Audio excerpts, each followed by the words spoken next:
Hey guys, hope you're doing well on this wonderful morning. I have a question to pose for you.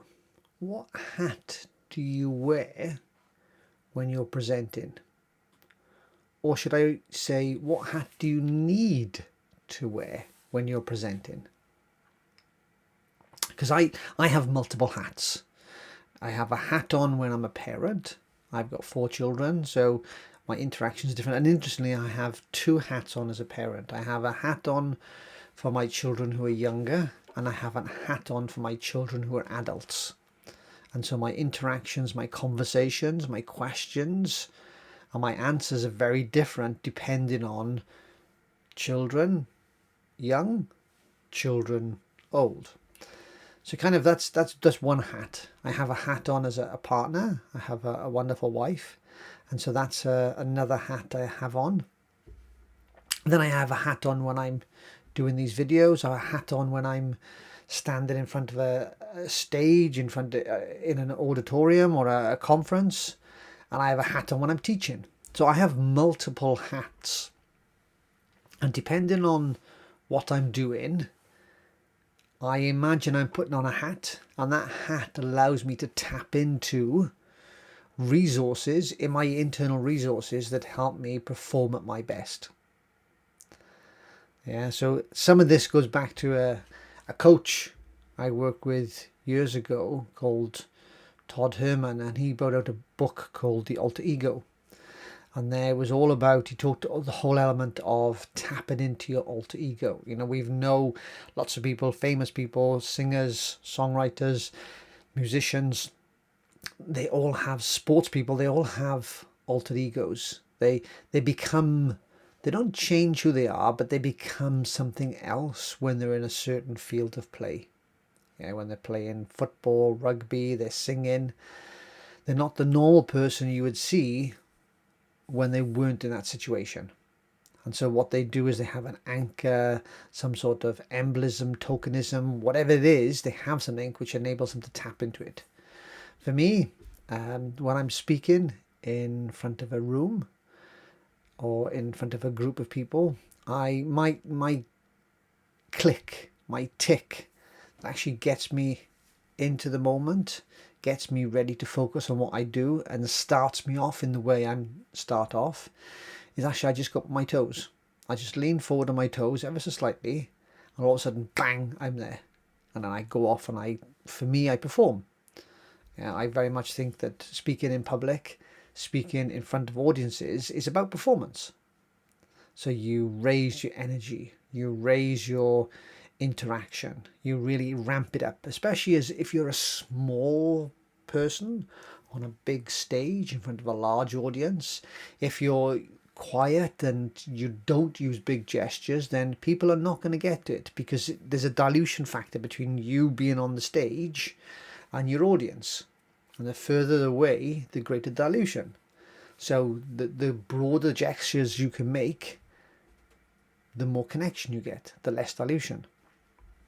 Now, for me, I kind of was struggling with this first of all, because I thought, well, actually, is this about me pretending to be somebody I'm not?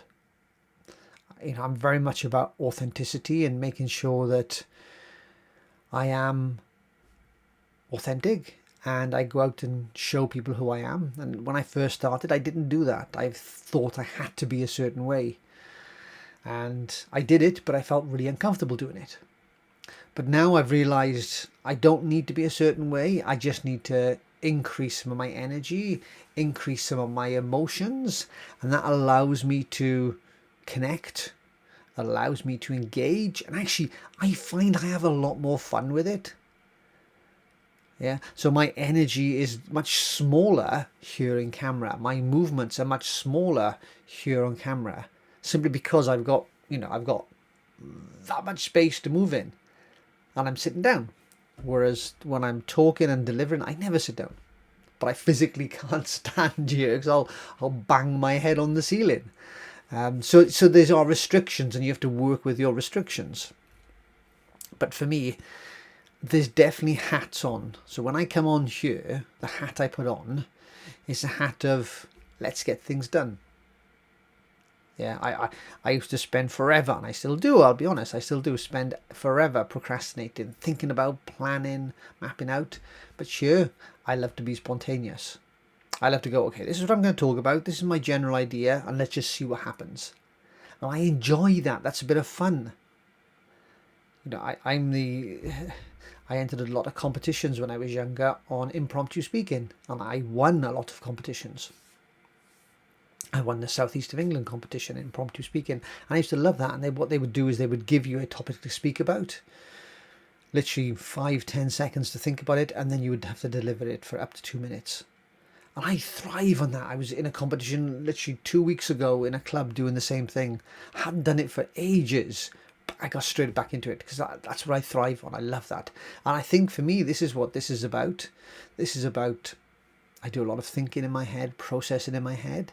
And the whole element of this now is actually just thinking out loud, processing out loud, seeing what happens. I've got no goals, no things specifically I want to get across, except for I want you to think about, if you're going to present, if you're going to come onto camera, and I'd love for you to come into the group and come onto camera, what hat do you need to put on? Do you physically need to put a hat on?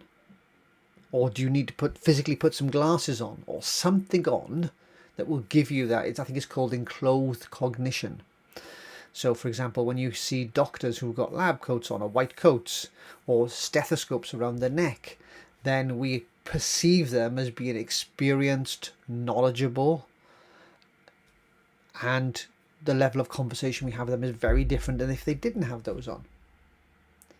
And enclothed cognition has got a lot of evidence in the psychology world around how you can wear certain clothes to give you power, to give you a feeling of status, importance, but also other people see that as well and can relate to that. If they see you dressed in a certain way, you give off a certain aroma, a kudos, whatever the word is I'm looking for. It's not aroma. They don't smell any different depending on the clothes they wear, but they definitely have something that you pick up, a presence that you pick up based on the clothes they've got. So do you need to wear a type of clothes, a type of cloth? Yeah. What can you do to enable you to come out, to present you? Yeah, so yeah, I've got a question, I've got a challenge for you. If you've got this far, obviously this has interested you enough for you to carry on listening to this. So what I want you to do now is go, okay, if I've got this far, what article of clothing, what piece of thing, whether it's a certain pen or whatever, what do I need to do to be able to click record and record a short video of myself saying something? It doesn't really matter what you're saying. It could be what you've taken from this video. Yeah, so what have I taken from this video? What are you going to do as a result of listening to this? And then post that in this group. You know, what do you need to do? What trigger do you need to have? So I'd love for you to find that trigger, whether it's I just need to have a cup of coffee, whether it's I just need to have this pen, whether it's just need to go, okay, I'm going to put a hat on. Yeah, I'm going to put a hat on now, and I'm going to, yeah, there's my hat. I'm going to put a hat on now, and I'm going to go. Whatever it is, doesn't matter what it is. But metaphorically, I want you to stick a hat on and go live somewhere. Do a recording somewhere. Don't look at it and just post it. And just go, I've done it. And then build on that muscle on a regular basis. And all of a sudden you realize you'll be doing this on a regular basis, and you'll think back and look at your old self and go, why did I worry so much? So I'd love you to go live. Think about your hat. Think about your talisman. That's what I think was Todd calls it, a talisman, an anchor, an emblem, a totem, something which you can grab, which will, something which you can have close to you, which will give you the power, the confidence to put out your strengths and just tap into those resources that will make you a great speaker, somebody who will have influence and impact and still be yourself. Right, have a wonderful day, guys, and I'm love to see your videos, so stick them in the videos, connect me in so I can see them, tag me in so I can see them, and I'll speak to you shortly.